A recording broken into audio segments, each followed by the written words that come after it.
Então, estamos aqui para a parte 2. A Sociedade do Espetáculo é o livro do mês. Está sendo aqui apresentada uma chave de leitura pelo professor Maurício Sandro. Foi meu professor no curso de filosofia, foi meu professor no curso de teologia. É um amigo, um irmão, está aqui com a gente. E aí, vamos continuando essa conversa sobre a Sociedade do Espetáculo, o livro do francês Guy Debord. Vamos ver aqui. A nossa gratidão a todo mundo que vai participando, a todo mundo que vai chegando. Simone Lima, nossa professora de Teologia e de Filosofia aí, Simone, seja bem-vinda. Lembrando para vocês, todos e todas que estão por aqui ou quem vai chegando, que nesse espaço do comentário você pode deixar a sua pergunta, seu comentário. Esse espaço aqui é nosso, e lembrando também que essa live fica disponível no meu Instagram. Algumas pessoas perguntaram onde é que estavam os vídeos das lives anteriores. Então, lá na bio do meu Instagram, tem um link para você entrar no canal do YouTube. Nesse canal eu coloquei todos os vídeos lá, porque ficam todos guardadinhos lá. Então você pode ter acesso lá. Tem uns vídeos que eu já com o professor Maurício, né? A gente tem alguns livros trabalhados aí. A gente já estudou muita coisa aqui, ele já contribuiu muito com a gente. Então aí está de volta o professor Maurício. E vamos lá para a parte 2, o Guy Debord e a sua Sociedade do Espetáculo. Uma provocação que me veio à mente é a seguinte: naquela live, antes do senhor voltar a falar sobre isso, mas é só para deixar registrado, naquela live sobre a Sociedade do Cansaço, pela própria estrutura do texto, a gente fazia uma crítica à visão do autor, porque ele falava de uma sociedade, estaria superada essa ideia de uma sociedade que a pandemia, o Covid-19, então, colocaria em questão algumas ideias apresentadas no texto, né? Mas parece que, no caso do espetáculo, ganhou foi mais vigor, né? A pandemia pegou as ideias do Debord e jogam ela para a altura, né? Sobretudo quando a gente vai analisar alguns discursos políticos nesse contexto, né? A inversão da realidade nos discursos são coisas espetaculares no sentido que está no livro, né? No sentido que está no livro, a gente pode dizer que é um negócio espetacular, é um picadeiro mesmo, e é quase um circo, né? Mas assim, nessa tendência de espetáculo, seria uma demonstração de que o livro se torna cada vez mais atual, né? Com esse contexto aí. Professor Maurício, para a gente continuar a conversa, eu quero trazer aqui a tese 37, né? Capítulo 2, tese 37. Ele fala do mundo ao mesmo tempo presente e ausente que o espetáculo apresenta. Esse mundo é o mundo da mercadoria dominando tudo que é vivido. Tudo aquilo que é vivido agora vai ser dominado pela perspectiva mercadológica, né? Eu acho que nesse capítulo, nessa tese, presente no capítulo 2, a gente vai entender um pouco aquilo que o senhor estava falando sobre uma tentativa de ontologia, né? Até porque parece que nessa construção de uma leitura ontológica do espetáculo, se a gente puder falar assim, o Debord estaria tentando alicerçar a sua teoria no Lukács, né? A gente entenderia que a menção a Lukács na abertura do capítulo seria nesse sentido, né? Seria nessa perspectiva de que a ontologia apresentada por aquele autor, claro que é discutível, mas serviria para justificar o que o Debord está chamando de relação entre espetáculo e mercadoria. Tem um comentáriozinho, eu não estou conseguindo ler esse momento. Principalmente por esse resgate, por uma essência marxista, nos remete também a uma teoria crítica levantada pelos filósofos da escola de Frankfurt. Sim. Com certeza, né? Assim, o Debord está muito ligado a essa reflexão, né? E não só pelo fato de conhecer, mas também de alguma forma de comungar com pensadores como Adorno e Horkheim, né? Na questão da indústria cultural, e o próprio Walter Benjamin, né? Tem muito, a gente começa a perceber muito esses autores no texto do Debord. Sim, Dalmo, pode falar. Então, que essa ideia dessa conexão com os pensadores de Frankfurt, né? A primeira linha que a gente... É porque é claro que a gente vai tentar tentar ancorar um texto novo, uma ideia não tão aprofundada, a gente vai tentar ancorar numa base que a gente já conhece, né? E aí parece que uma linha quase direta é a ideia de espetáculo com a ideia de indústria cultural, né? Parece que a ideia de indústria cultural vai servir como um padrão para a gente entender um pouco do que o Debord está chamando de espetáculo, né? Até porque tem a mesma raiz, né? É a mesma tradição marxista que vai sendo ali discutida. Agora, claro, cada um numa perspectiva, porque é interessante porque o que parece o paradoxo do livro é uma das suas constatações, né? Embora talvez seja terrível para um autor vivenciar uma situação dessa, porque o Debord tem no início essa perspectiva de que é possível um rompimento, uma inovação, uma outra coisa, né? Talvez por aquela compreensão primária do que é ideológico, né? Como se fosse assim, essa realidade é ideológica, mas por trás dela existiria uma outra, né? Então talvez esse desejo de uma outra realidade possa justificar as esperanças do autor. E lá no finalzinho dos anos 80, início dos 90, tanto é que ele falece em 94, ele se suicida, né, em 94. Essa a perspectiva de desencontro, né? Não tem expectativas mais. Mas no livro ele coloca uma coisa que aí a gente não sabe se é intencional ou não, no sentido que a gente está lendo. Talvez nem seja o que ele quis dizer, né? Mas assim, a ideia de não saída, né? Porque quando usa uma ontologia, se torna inevitável, né? Quando ele diz nessa tese que a gente leu agora, por exemplo, que o espetáculo é o mundo da mercadoria, então por onde nós corrermos, iremos nos debater com essa perspectiva de mundo mercadológico, né? O que tornaria inevitável refletir inevitável não, improvável refletir o capitalismo fora do capitalismo, né? O que torna mais difícil, né? Porque refletir de dentro é refletir dentro do espetáculo, né? Então, embora seja uma constatação terrível, mas é uma demonstração de que o autor acertou, né? Foi assertivo nessa perspectiva, né?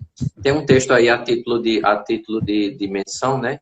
Tem um texto que é disponível na internet chamado O Suicídio, o Último Ato do Espetáculo, né? Que é alguém fazendo uma leitura dos últimos dias do Debord, né? É um texto bem interessante também, que vale a pena ser buscado na internet também. Interessante. Essa questão dessa tese aí, né? 7, você leu o capítulo 2, não é isso? E essa questão da identificação da mercadoria com o espetáculo, né? Ele vai dizer que esse movimento é idêntico, né, ao afastamento dos homens entre si e daquilo que eles produzem, né?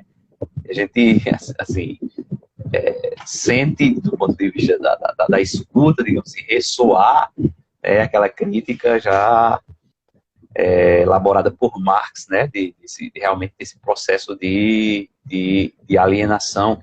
E se isso ganha, digamos assim, ares ontológicos, como você disse, né, a ontologia, embora você tenha uma ontologia, digamos assim, contemporânea, mas de alguma forma a ontologia ela sempre remete a algo que está mais enraizado, diferente de algo que estaria mais numa superficialidade. Então, é quase como se essa aparência do espetáculo, né, que pelo próprio termo dá a ideia de algo que está na superfície, ele adentrasse, né, nessa perspectiva ontológica, né, de algo mais originário, de algo mais profundo. E eu acho que é nesse movimento, é a leitura também que eu estou fazendo, que vai se passando também, assim, na perspectiva do autor, dessa leitura mais esperançosa que você colocava aí, né? A gente lendo o livro, a gente sente esse ar de esperança por parte do autor, mas para uma perspectiva talvez mais de resignação em relação a esse mundo em que tudo é espetáculo, né? Inclusive a crítica ao espetáculo ela vai se espetacularizando também. A gente vê que o Debord ele tem uma esperança quando ele não apenas faz essa, digamos, essa crítica contundente a esse esse espetáculo que marca o mundo do capital, o mundo do consumo, o mundo da mercadoria, mas de alguma forma ele também vai dizendo que houve erros na perspectiva também daqueles que criticaram esse mundo, e aí quando eu digo na perspectiva socialista e do socialismo real, ele percebe que não conseguiu dar conta disso, né, porque parece que o espetáculo continua aumentando cada vez mais, e aí ele aponta para certos erros, né, dessa tradição marxista, sem sair dela, e aí eu acho isso muito interessante no autor, quando você é capaz de estar dentro de uma perspectiva, você é capaz de crítica e de autocrítica, né? Porque ele vai dizendo que, digamos, nessas experiências, e aí falando da Revolução, sobretudo do stalinismo, esse sistema, na sua realidade, esse sistema de socialismo real, foi capturado pelos mesmos vícios, né, da burguesia que se queria combater. Então o Debord, de alguma forma, ele propõe, no conjunto, obviamente, da leitura do texto, ele quase que propõe uma releitura, e dizendo que, sem perder essas bases, digamos assim, já colocadas por Marx, é possível, a partir de uma crítica, de uma autocrítica, né, continuar, de alguma maneira, combatendo, digamos assim, essa espetacularização, na medida em que é possível, a partir de uma tomada de consciência, um distanciamento crítico. Inclusive, eu acho que o livro do Debord é esse distanciamento crítico em relação ao espetáculo. Mas talvez hoje seja difícil a gente encontrar pessoas que leiam esse livro sem que estejam dentro, digamos assim, dessa espetacularização, né? Não sei se me fiz entender, né? Porque a situação, e talvez aí ele tenha sido, como você disse, assertivo, né? Quando ele já faz menção a uma questão mais de caráter ontológico, né? Parece que aquilo que é aparente, que é superficial, está tão arraigado na realidade, que aí, de fato, há uma inversão, né? O que é aparente se torna real, e o que seria o real, de alguma maneira, ele é abandonado, né? Aquela leitura que eu fiz a partir do Nietzsche, né, talvez até problematizando essa relação entre real e aparência, e aí, como eu disse, é uma leitura que eu faço do Debord. O problema não está simplesmente, talvez, na aparência, né, mas é que a ideia de que esse mundo aparente, esse mundo espetacular, de alguma forma, nós somos sujeitos nesta construção, e o Debord está fazendo a crítica exatamente que nós não somos sujeitos, ou seja, se nós não somos sujeitos nessa espetacularização, nós somos, de fato, alienados. E o capitalismo parece produzir isso, né? Essa alienação, não só capaz de colocar no escanteio, encobrir qualquer consciência crítica, mas, pelo contrário, né? Os sujeitos que deveriam ser sujeitos críticos, na verdade, eles são sujeitos defensores, que acabam justificando o próprio sistema que explora aqueles que são explorados, né? O Paulo Freire, de alguma forma, vai falar isso, né? na sua pedagogia, né? Que o sonho do oprimido, de alguma maneira, é se tornar opressor, e acho que aí também tem uma leitura também que perpassa esse cunho psicológico, naquilo que você colocava já em relação à situação do Brasil, desse desejo que seja assim, porque é quase como se, de alguma forma, né, as pessoas que reverenciam certos tipos de atitudes nessas autoridades, é como se elas se sentissem representadas ali, né?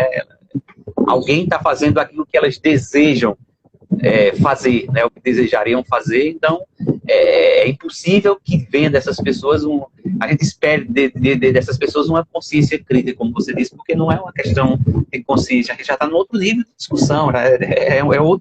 é outro âmbito, né? Outra instância, né? Interessante também que quando tem uma parte do...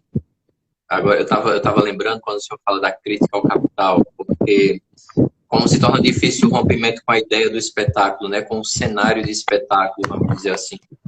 E tem uma das teses que se menciona o seguinte, que a crítica que você faz, ela é recebida líquida, né? Ela está ali, é fluível, que ele usa essa expressão, fluível, ela é engolida e depois é devolvida coagulada, né? Ele usa essa expressão sendo a sociedade do espetáculo, né? Você faz a crítica.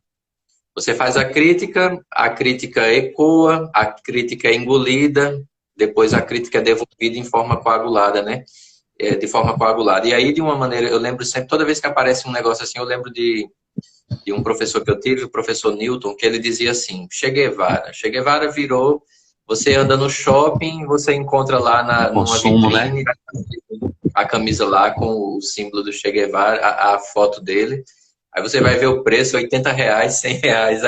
Aí ele diz, né? O capital é assim, aceita a crítica e depois transforma a crítica em mercadoria. E isso muito superficialmente falando, né? Porque se a gente vai para a televisão, por exemplo, é um debate que me chamou a atenção. Eu nunca fui de acompanhar, mas como tem gente aqui que acompanha, eu também estou acompanhando nesse sentido. Não tem problema nenhum acompanhar isso.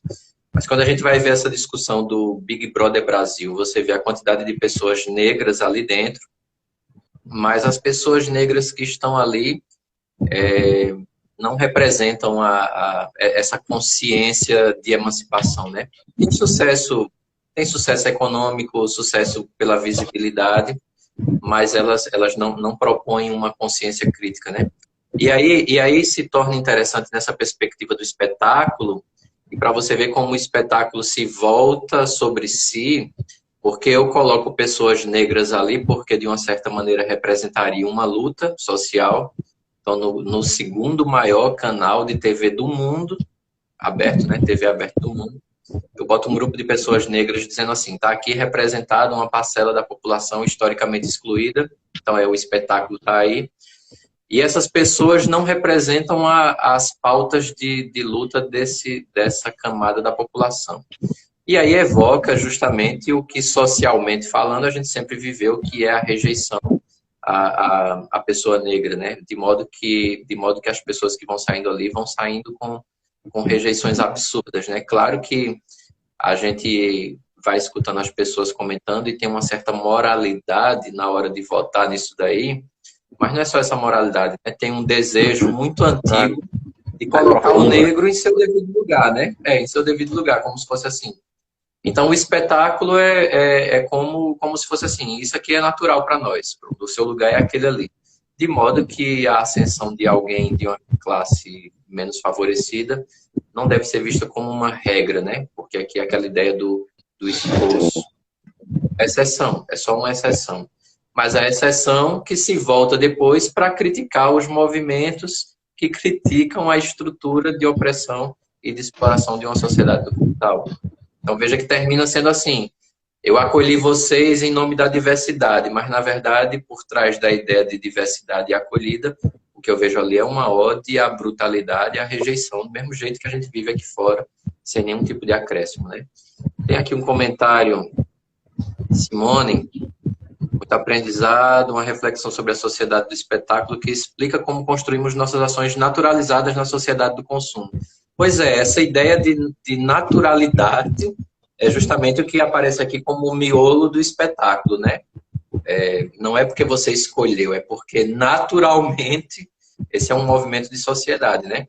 O que é que você quer com 30 anos? Com 30 anos eu quero ter um emprego, quero ter uma casa, quero ter um carro, quero ter um salário bom. Então, veja, parece que isso aqui é um movimento natural, mas na verdade não. Na verdade é o consumo tornado pauta de vida, né? Modo vivente, né? Como a gente pode dizer assim, o modo de viver é esse. E aí, claro, como a gente leu naquela tese, né? É a mercadoria que ocupa todos os espaços da vida em sociedade, né? Então termina que é aqui que eu me apoio pelo menos na leitura que eu faço dele, eu me apoio nele para superar aquela história de consciência, né? Por exemplo, eu espero que a população brasileira tenha mais consciência sobre determinada coisa. Não é questão de consciência, é uma questão de que o desejo já foi tocado e que muitas vezes o desejo já está instrumentalizado a serviço de uma manutenção de um modelo de sociedade que é a sociedade do espetáculo, como o Debord fala aqui, é como a ideia de indústria cultural que se fala ali em Frankfurt. Então são movimentações, né? Que dá para a gente perceber que até a crítica até o que aparentemente é... Eu estava conversando, eu vou devolver a palavra rápido, só um pouquinho aqui. Não, tá Eu estava ótimo. conversando com um amigo meu, falando sobre a posição de algumas empresas nesse período de pandemia, né? E aí ele usou uma expressão, ele disse, não, é porque essas empresas trabalham com o capitalismo humanizado, né? Capitalismo humanizado. E aí, a ideia de capitalismo humanizado seria uma vertente do capital, do capitalismo, onde o trabalhador é visto de outra forma, né? Aí no final, ainda bem, aí eu fiquei olhando, aí no final ele complementou, mas o trabalhador é explorado do mesmo jeito. Ele tem a ilusão de que está sendo valorizado, né? Mas até essa ideia de capitalismo humanizado é um reforço dessa sociedade do espetáculo, né? Inclusive, essa humanização, ela é espetacular, né? Ou seja, ela é imagética, porque por isso que o trabalhador não tenha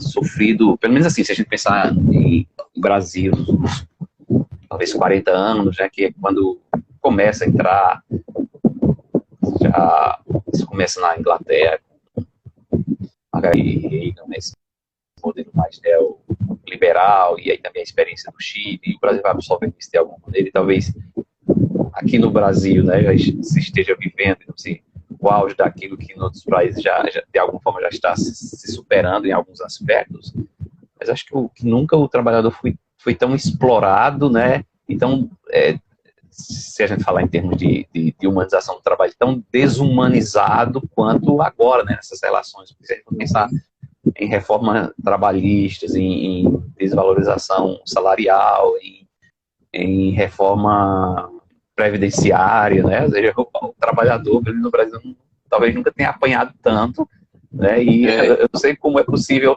só um espetáculo para poder produzir um discurso que diga que existem empresas que estão humanizando o trabalho, ou o capital humanizado no Brasil na situação atual de desemprego crescente, de miserabilidade, né?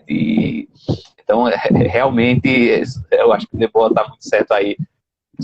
É só numa sociedade do espetáculo que é possível captar tudo isso dentro de um mesmo bloco, digamos assim. Você fez menção aí à questão da juventude, né, do desejo que nós temos quando tivermos 30 anos, digamos assim, né, que é... Por isso que eu digo, o capitalismo, como você já mencionou também, ele como que produz esses desejos, né? Porque eu não sei se a gente teria espaço em outro momento até para discutir isso, mas me veio em mente agora dessa questão, talvez do inconsciente, dessa questão de Freud, né? Até o desejo meu como que algo que está lá e tem essa relação, digamos assim, muito forte, né? Com a infância e até com a dimensão talvez filogenética anterior, né? Mas aqui eu começo a me questionar, digamos assim, exatamente até que ponto, né, esses desejos eles não têm, digamos assim, a sua fonte nesse meio de sociabilidade. Ou seja, parece que o capitalismo ele tem essa força de criar esses desejos, né? É claro que quando a gente fala de psicanálise vai para uma perspectiva talvez mais profunda, mais inconsciente, mas é um desejo também produzido de tal maneira que quem pensa diferente estaria meio que louco, né? Assim, não querer chegar aos 30 anos e atingir esse modelo que é produzido pela imagem do espetáculo, né? Uma vida bem-sucedida. Quando a gente pensa vida bem-sucedida, se usa essa expressão, é sempre no sentido financeiro, de recursos, no sentido material, né? Parece que se alguém pensar ser bem-sucedido prescindindo disso, ou pelo menos não dando tanto peso quanto a sociedade atual dá, é alguém realmente que estaria numa realidade distorcida, ilusória, que eu acho que é isso que o Debois de alguma forma diz, é uma inversão, né? Aquilo que seria a realidade se torna ilusório, aquilo que é ilusório se torna aquilo que existe de mais real, né? E eu acho que o ilusório está não simplesmente no fato de existir determinado modelo, né, e desse modelo nos capturar. O ilusório é exatamente o fato de esse modelo ele minar a capacidade crítica de o sujeito perceber que esse modelo não passa de um modelo criado, né? De um modelo criado por um determinado sistema. E aí esse modelo é aquele que você dizia, e acho que alguém colocou aí, se naturalizou, né? Ou talvez a gente pudesse até comparar os termos aqui, eu sei que eles são diferentes, mas se ontologizou, né? Esse aqui, o natural, talvez esteja próximo aí do ontológico, né? Quando na verdade por isso que eu acabo sempre fazendo uma referência ao Nietzsche, né? Porque assim, acho que nesse sentido ele é fantástico de ajudar a perceber que tudo é uma elaboração, e no final das contas, se a gente fosse pretender dizer alguma coisa do ponto de vista ontológico ou metafísico, a gente acaba caindo no niilismo mesmo, não é nada, é nada. O que existe é o nada, e a partir desse nada é que se constrói, né? O problema é que se construiu algo, né, que, ao contrário do nada, se transformou em tudo, né? O Debord vai dizer isso, dessa capacidade, né, de esse espetáculo não ser apenas uma coisa particularizada, mas é algo que se universalizou. E eu penso que os tempos atuais eles corroboram essa ideia presente no livro do Debord, né? Já que na época do Debord se falava um pouco era da televisão, era talvez de algum tipo de programa radiofônico e de algum tipo de imagem, né, se a gente pudesse, de propaganda, talvez nos jornais, mas hoje isso se potencializou com a internet e com os novos meios de comunicação. Essa capacidade do espetáculo se expandir, né, ela é imensa, né? Então, assim, limitada, né? Exatamente. Por isso que o livro dele, você dizia, né, lá no comentário anterior, escrito, né, que é um livro extremamente atual e demolidor, que de fato é um texto que precisa ser, digamos assim, resgatado, né? Porque aquilo que você disse, assim, interessante, na França ele acabou por causa do movimento também, né, aparecendo mais, né, e ele teve responsabilidade no sentido de elaborar, do ponto de vista teórico, né, as bases para o movimento. Mas se a gente pensar, por exemplo, em termos de Brasil, por exemplo, mesmo os que estudam do ponto de vista político, você não vê muito comentário em relação a esse texto, você não vê muita discussão. E é um texto fundamental, né? Mesmo aqueles que têm, digamos assim, essa perspectiva mais de esquerda e marxista, pelo menos quando eu escuto algum programa, algum debate, alguma discussão, algum curso nessa linha, eu não me lembro de já ter visto alguém fazendo menção a esse livro do Debord, né?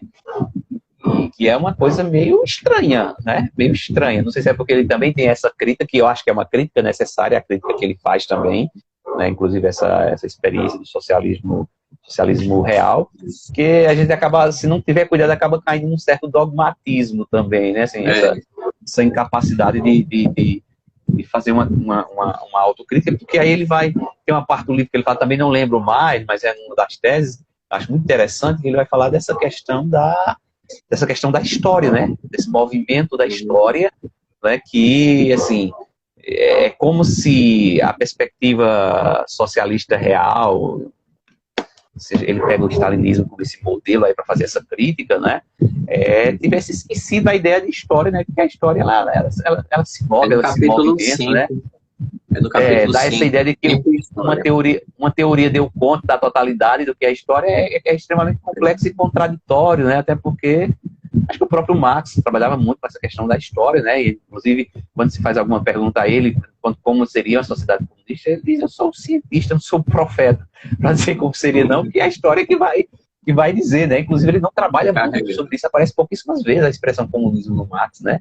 Porque ele fala muito mais da crítica ao capitalismo e que isso aí daria lugar a uma outra sociedade, mas como essa sociedade será, o próprio Marx vai dizer que ele não é adivinho. Então, assim, é alguém que tem muito consciência dessa história, e parece que, de alguma maneira, naqueles que seguiram Marx, alguns pelo menos, essa consciência histórica parece que desapareceu, né? Como se tivesse descoberto o que é a história, né? De uma vez por todas, e aí seria o grande perigo, segundo o Debord, né? Isso.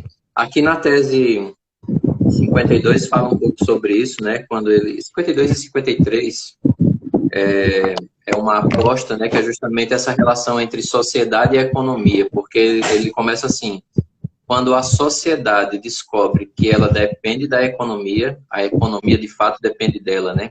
Então, aí ele vai dizer que essa potência, ele usa essa expressão, né? A potência subterrânea começa a aparecer, né? Seria mais ou menos essa perspectiva de desentranhamento do espetáculo, né? Entender que é uma construção de uma perspectiva econômica, né? E aí, claro, ele está batendo aqui diretamente no capitalismo, mas depois, nos outros capítulos, ele menciona, faz umas críticas também a outras estruturas, né? Mas aí, quando ele fala sobre isso, a relação entre sociedade e economia, como o senhor mencionou e eu também havia mencionado no momento anterior, a gente vai perceber que esse debate está muito vivo nesse contexto de pandemia em um país como o nosso, né? Que não sabe o que vai privilegiar, a economia ou a estrutura de sociedade, né? E aí não consegue nem perceber qual seria a prioridade, né? Porque, assim, a ideia da economia como algo até metafísico, né? Que é o Leonardo Boff que gosta de fazer essa crítica, né? Que a economia ganhou áreas de metafísica. Uhum. E, olha aí, chegando a Aurora. Oi. E aí essa ideia de que a economia ganha áreas de metafísica, né?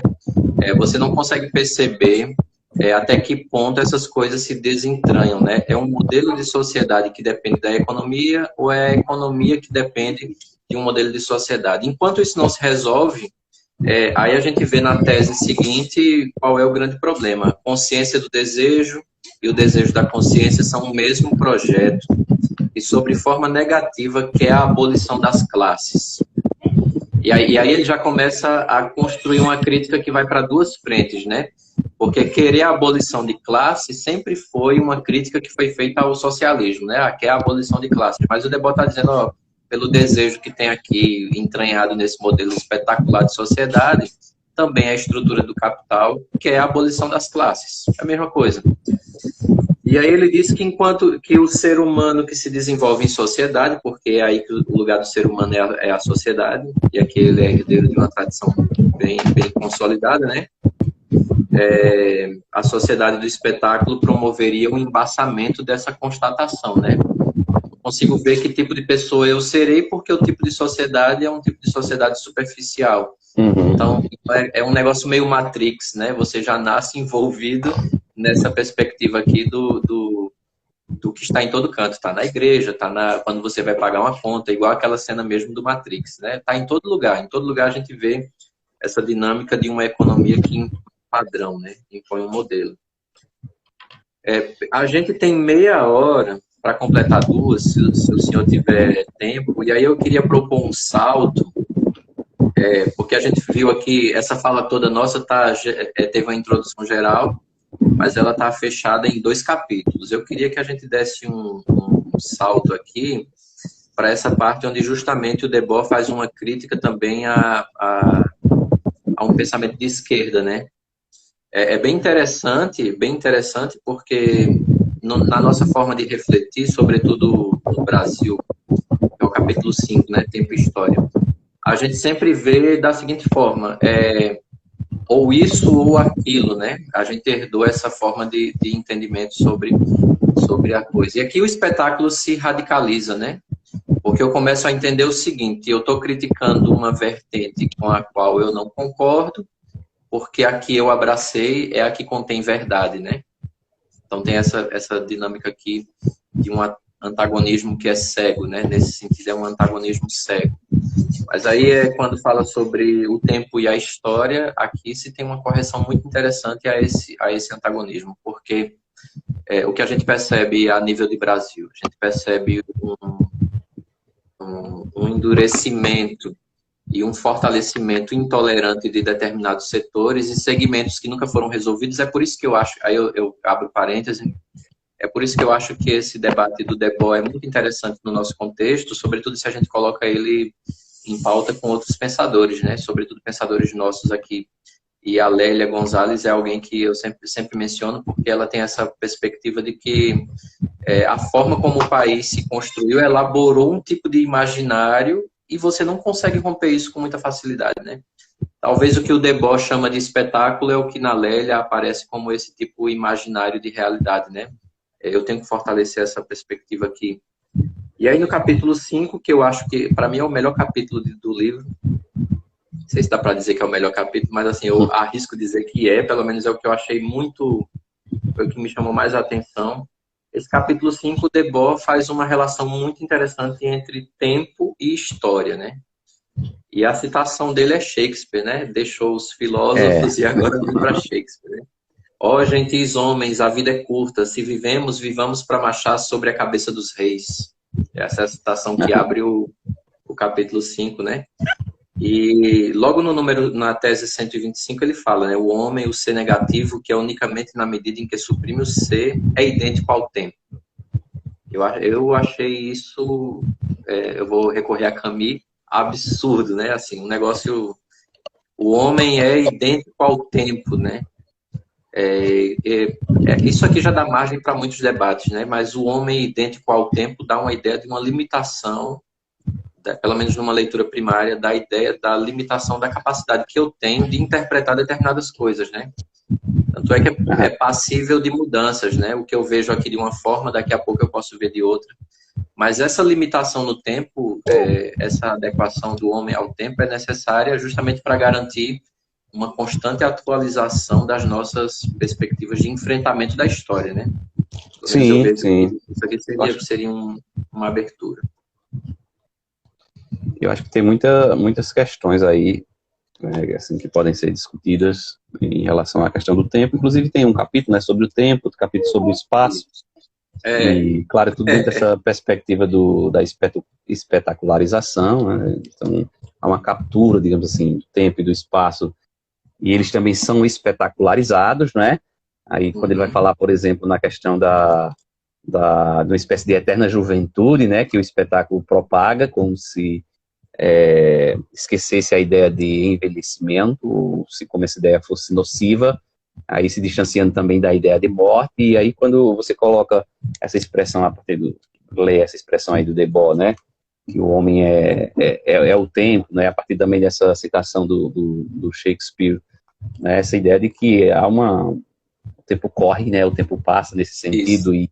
E que a história ela é também dinâmica, né, acho que ela não aponta apenas para o limite da nossa existência dentro do tempo, mas para talvez a necessidade de que a gente compreenda, né, que o que significa passar o tempo aqui significa dizer que há transformação na história, né, e a gente não pode congelar a história a partir de uma perspectiva, digamos assim, teórica, né, e aí eu acho que estou tentando aqui fazer uma relação com o que você chamou aí no início da sua fala, nessa parte específica, da crítica que ele faz à experiência, assim, mais socialistas, como se deu na história, essas experiências, e também ao marxismo, ou alguns marxistas, pelo menos, né, essa ideia de que a história, de alguma forma, ela é capturada pelo discurso, né, e aí ele vai falar muito dessa questão, dessa necessidade que está no Marx. Ele volta muito ao Marx, mas quase com uma tentativa de ler Marx a partir de uma leitura do próprio Marx, mais originário, né, porque tem muitas camadas, digamos aí, sobre Marx, e essa necessidade dessa relação entre teoria e praxis, né, que não é só uma questão de consciência teórica que vai conduzir os caminhos, digamos assim, do proletariado rumo à libertação, mas é uma teoria que vai se construindo em consonância ali direta com a praxis, né, com a prática. E aí inclusive ele vai fazer uma crítica, né, quer dizer, claro que a crítica é mais contundente, não só da parte dele, mas eu acho que de muitos da própria esquerda, quando você vai fazer uma autocrítica, ela é muito mais contundente em relação a Stalin, né, pelo totalitarismo e pelas aberrações de Stalin, de fato. Ele também vai fazer uma crítica ao Lenin, né, que geralmente é colocado como essa figura icônica, mas ele vai dizer exatamente quando se chega ao poder, né, como é que se muda o comportamento. É quando ele vai fazer uma menção lá que o Lenin diz baixa de oposição, né, como se a oposição agora precisa ser eliminada porque estamos cansados de oposição. Acho que é uma coisa assim que ele usa a frase do Lenin. Mas eu achei interessante aí isso que você falou dentro dessa discussão dessa parte, que é essa questão da relação entre sociedade e economia, né, que a economia, né, quando a sociedade percebe que precisa da economia, a economia vai perceber que precisa da sociedade. Eu acho que essa dialética ela é importante, ela é fundamental, e o que houve, me parece, na história do capitalismo, me parece que se esqueceu de alguma forma a necessidade dessa dialética, a necessidade da sociedade para a economia, quando parece que se pensa muito mais na necessidade da economia para a sociedade, né? E aí, talvez aquilo que a gente chama de Homo sapiens, né, se transforma exatamente no, acho que o Luna vai usar isso também, no Homo economicus, né, nessa economia que dita de alguma forma as relações. É aquilo que antes ele estava chamando de mercadoria, estava chamando de consumo, agora é a economia como a base de tudo, né, porque parece que sem esse fortalecimento da economia, a vida não seria mais possível, né, e desde que eu me entendo de gente, como o pessoal costuma dizer, né, o discurso é sempre esse, dos economistas, dos ministros da economia, pelo menos de muitos no Brasil aqui, é preciso que cresça o bolo, né, que a economia cresça para poder as coisas andarem, para poder as coisas melhorarem, quando na verdade a gente sabe que isso não é verdade, né?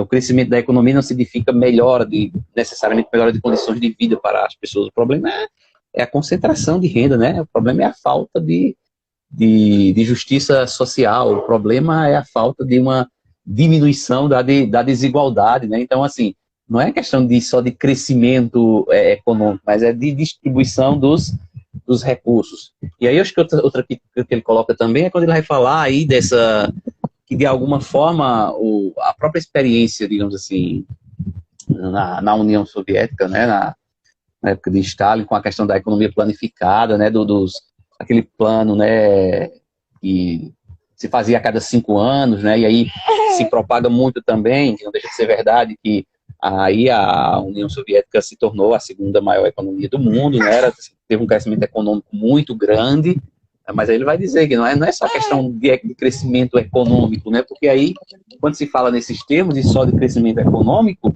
aí de alguma forma nós estamos sendo capturados pela mesma lógica do capitalismo, né, de um crescimento econômico como se fosse a saída para todas as coisas, que quando ele diz que se cria essa burocracia estatal, se cria, digamos assim, os privilegiados, né, aqueles que estão em torno do poder, se tornam privilegiados também em relação ao restante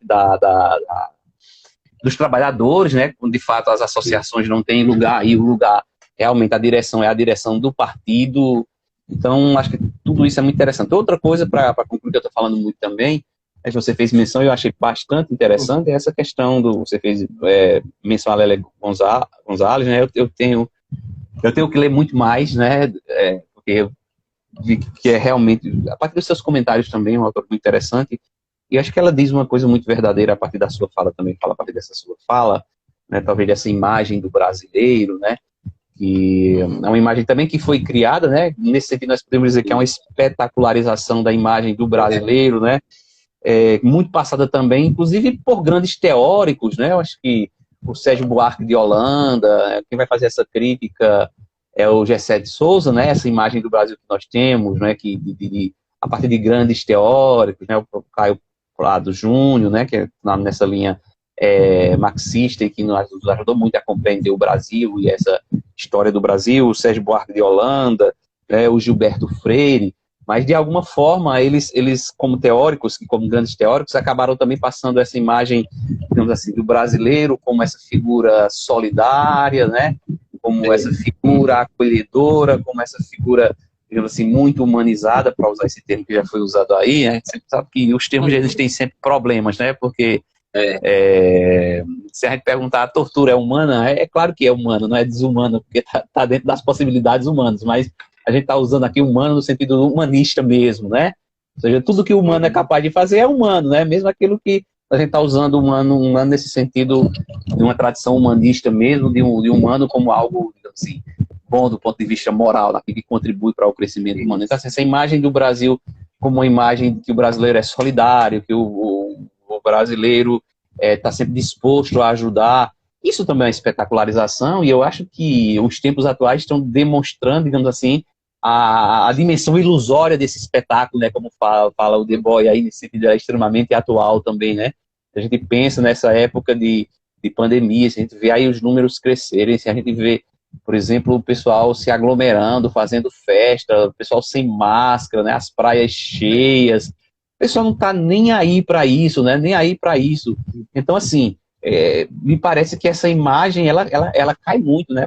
Me parece que hoje é a espetacularização, não do brasileiro solidário, né? Mas a espetacularização exatamente daquilo que é o contrário da solidariedade, né? A espetacularização, né, desse desejo de que eu não me importo com a vida do outro, né? Em última instância é isso, né? Então, assim, muito interessante, eu acho que a Lélia nesse sentido e a atualização do Debord para a gente fazer uma leitura, digamos assim, da nossa realidade mais próxima, da nossa realidade brasileira, né? Talvez os brasileiros não sejam tão bonzinhos assim como nós pensamos. E essa imagem, de alguma forma, é a imagem vendida lá fora que também está caindo, né? Inclusive, dizem que o Brasil, alguns analistas dizem que o Brasil ele pode, muito provavelmente, ele ficar assim, isolado, né, por causa da maneira como as autoridades estão lidando com o problema da pandemia e também com o comportamento da população. Então, dizem que o Brasil provavelmente vai ser um verdadeiro laboratório das mutações, né, do vírus, né, exatamente por falta dessa solidariedade, digamos assim, desse comportamento que colocaria, digamos assim, a vida como sendo algo mais importante, né? Como se as pessoas não se isolassem, como se liberasse tudo, isso significasse que nós vamos ter um boom na economia, um crescimento econômico que agora vai nos trazer a salvação e o Brasil agora vai finalmente viver, digamos assim, os prazeres que a economia proporciona. Realmente, às vezes dá vontade de rir mesmo com uma mentalidade brasileiro, porque a história é como um debate sucessivo sobre poder, né? E aí ele fala da Grécia, fala das religiões monoteístas, falam do Império na Idade Média, fala do Império, fala da Igreja na Idade Média, aí depois fala sobre esses movimentos sucessivos, né? Parece que a perspectiva de sucessão na leitura que ele faz é muito interessante, no sentido de que mostra o não absoluto, né? Essa perspectiva não absoluta em determinado contexto de história, né? Não existiria uma história que pudesse se autodeterminar como absoluta. Inclusive ele diz, né? A democracia grega, o contrário do poder do déspota, mas aí depois a Grécia não conseguiu se unir nem para enfrentar os invasores, então é o limite, né? O limite e a necessária sucessão. Então eu vejo esse debate interessante por aí, porque essa ideia de sucessão garante justamente possibilidades dentro da história, né? E aí confirma aquilo que ele afirma no início, de que o homem é equivalente ao tempo, né? Tem esse aspecto. Talvez a partir dessa fala a gente consiga enxergar algo fundamental nesse texto do Debord, e aí acho que tem tudo a ver com uma perspectiva marxista que ele adota. Opa! Travou.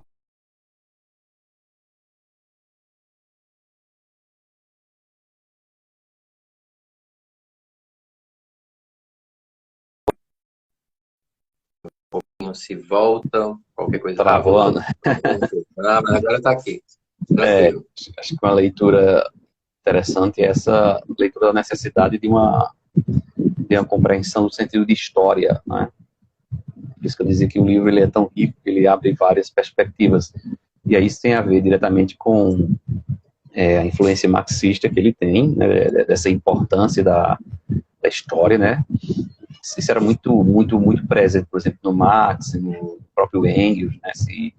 Quando analisavam os países, no caso a Inglaterra, a Alemanha, a França, onde já existiriam as condições históricas, né, que possibilitariam uma revolução, né, ou seja, onde já existiria um capitalismo industrial avançado, né, a ponto de ter criado esse proletário, né, que tivesse força capaz de lutar contra a sua própria exploração. Acho que isso é uma questão assim, importante, essa questão dessa leitura da história e essa questão que se relaciona diretamente na minha concepção com essa noção, com essa concepção de tempo, né, com essa concepção de mudança, com essa concepção de sucessão que você coloca aí, né, inclusive, talvez aqui se encontre exatamente o elemento que aí, isso também é da dialética hegeliana, que Marx também vai beber muito, né, e aí a leitura que o Marx vai fazer, inclusive lá no Manifesto do Partido Comunista, né, todas as sociedades conhecidas até hoje é a sociedade marcada pelas lutas de classe, né, quando ele vai falar dos modos de produção, modo de produção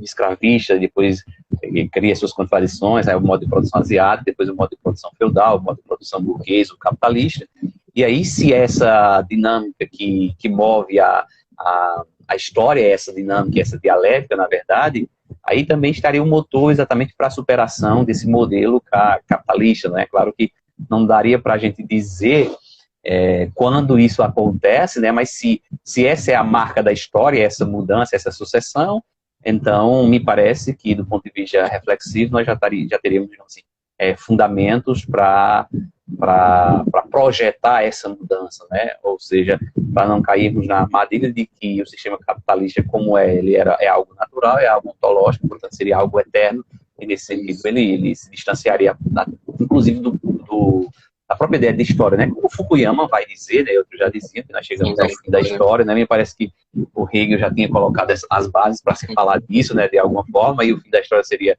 essa identificação com a sociedade burguesa, com a sociedade capitalista, a tal ponto de que nós deveríamos nos resignar e nos conformar e abandonar qualquer tipo de expectativa, de esperança e de luta contra um sistema tão pesado, né, cujo espetáculo nos encanta e nos envolve de tal maneira que mina as nossas forças. Pois bem, professor, a título de ilustração, eu acho que a gente conseguiu apresentar uma chave de leitura. E só para provocar, né, o capítulo seguinte é o tempo espetacular, e aí é um debate genial, porque a ideia é a seguinte: é o tempo espetacular, porque se a história deve ser, para esse autor, a história deve ser interpretada como um exercício de poder, uma busca de poder e sucessões, né, rompimentos e tal. O miolo da sociedade do espetáculo é quebrar essa noção de um tempo em constante efervescência e mudança, né? Então parece que o esforço seria romper essa noção de tempo, né? De que o tempo é como o senhor falou, né? Como se fosse inevitável e esse é o destino. Mas esse capítulo aí eu acho que a gente deixa para frente. Muito interessante, que ele vai retomar a ideia do tempo cíclico, né, da experiência da agricultura, inclusive dos gregos, e o Nietzsche vai pegar muito também para falar do eterno retorno, da ideia de tempo introduzido pelo cristianismo, pelas religiões monoteístas, né, e como o capitalismo captura isso também, que de alguma forma ele vai falar do cristianismo como a implantação do reino de Deus, né, e o capitalismo de alguma forma é quase que se implantasse a eternidade dentro do tempo, né. Você falando isso, eu acho que o propósito aqui era apresentar o livro, uma chave, talvez estimular a leitura por parte das pessoas, né? Mas se fosse para a gente trabalhar melhor, talvez precisasse de uma live para cada capítulo, né? Que a gente trabalharia melhor e discutiria melhor. Mas assim, o que também não tira a possibilidade de a gente trabalhar esses outros capítulos num outro momento, porque realmente o Debord é muito, muito, muito interessante, né? E eu acho que vale muito a pena pensar aí, sei lá, depois no futuro, quem quiser pensar, né? Mas aí um grupo de leitura mesmo, de estudo, que realmente é um texto muito interessante, instigante. E aí o interessante é assim, do ponto de vista físico do livro, é um livro acessível, financeiramente falando, mas as páginas no Google você encontra ele em páginas sobre o marxismo, ele aparece disponível, né, em PDF. Então, assim, se você gosta do livro físico, sentir o cheiro das folhas e tudo, você compra lá. Eu acho que é R$35, se eu não me engano, 38 por aí. Mas se você gosta de ler em PDF, você olha a capa do livro, a capa é o próprio Debord, né, fumando um cigarro aí, vendo o mundo pegar fogo. E o livro é bom de ler, né? É um livro que é denso do ponto de vista de conteúdo, mas ao mesmo tempo é uma leitura prazerosa, né? Aquela leitura pesada, né? E consegue fazer isso, que poucos autores conseguem. E a forma como ele vai conectando um capítulo com o outro, né? Porque o fechamento de um capítulo já induz ao título seguinte, né? E o formato de escrita também, sempre com uma citação que se justifica no final de cada capítulo. É bem interessante. E aí tem um livro físico que o professor Maurício mostrou, mas nas páginas aí de movimentos marxistas você encontra esse livro em PDF, é uma leitura que vale a pena se fazer. E aí esse foi o nosso o livro do mês, em breve virão outros, a gente vai ver aí qual seria ou quais serão as próximas possibilidades de leitura nesse mês de março. Então minha gratidão ao professor Maurício pela disponibilidade. Patrícia quer dar um oi e José Arthur tá aqui, ó. Oh, coisa boa. Oh, tá grande, cresce rápido, né? Oi, tudo bom? Olha como já tá. Oh, coisa boa. Cresce ali muito cochilando. rápido. De uma semana para outra a gente já percebe, né? Pois é. Tá ali no cochilinho. Escutou aqui uma parte e cochilou. Mas vem minha gratidão pela sua disponibilidade sempre. Pronto, a Rosana lá do Mãe de Água, amiga, estava dizendo que seria bom trazer os próximos capítulos, foi muito bom. Obrigado. Ela sempre acompanha, né? Ela sempre acompanha. Ela sempre pode ir para todo mundo, para segunda. E aí, a gente vai pensando, né? Eu agradeço também mais uma vez pela confiança. Tem muito texto bom, né, para a gente assim, debater. Eu acho que essa ideia é muito boa, né? De um livro por mês, né? A gente tem um trabalhinho mais, mas é muito importante, porque até a gente vai lendo livros ainda, às vezes que a gente ainda não conhece, né? E vai apresentando a pessoa. Eu acho a ideia fantástica, né? Porque coisa do Zizek lá, né? Pra gente ler também, que é um autor também interessante. Vai ser muito bom. Como sempre, acabo aprendendo muita coisa contigo e acho que o diálogo ele é muito importante. Forte abraço, tudo de bom. Eu saio mais rico. Eu saio mais rico de conhecimento aqui nessa partilha. Então, nossa gratidão. Um final de semana bem sossegado. Nossa gratidão a todo mundo que passou por aqui também. Esse material vai ficar disponível no Instagram. Como a gente teve um probleminha no segundo vídeo e esse aqui ficou mais curto, eu vou deixar disponível lá, mas depois eu vou ajeitar tudo direitinho. Mas vai ficar tudo disponível lá, pelo menos esse final de semana. E depois eu vou ajeitar a parte 2 e 3 para a gente tentar fazer um vídeo só, porque esse aqui ficou mais curtinho. 10 minutos, então para a gente tentar ajustar no espaço que ficou do outro para ficar tudo mais compacto, né? Então, nossa gratidão a quem chegou por aqui, a quem vem depois. E se você não tiver nada muito urgente para fazer, fique em casa. Se precisar sair, não esqueça de levar o álcool em gel e não esqueça da máscara. A máscara é uma decisão coletiva, né? Pensando em você e também nas outras pessoas. Então, esse cuidado é sempre devido, sobretudo agora que a gente está na fase mais crítica da pandemia, né? Então, a gente vai com esse cuidado, todo mundo se cuidando, e aí, em breve, se Deus quiser e tudo dando certo, a gente vai fazer no lugar de uma tela de conversa, faz uma roda de conversa, né? Pronto. E vamos lá. Um abraço. Rita Guedes. Minha tia, um abraço. A sua tia, pois, um abraço. Final de semana bem sossegado para todo mundo e a gente se vê por aí. Valeu. Valeu, até mais. Tudo de bom. Até mais. Um abraço para todo mundo.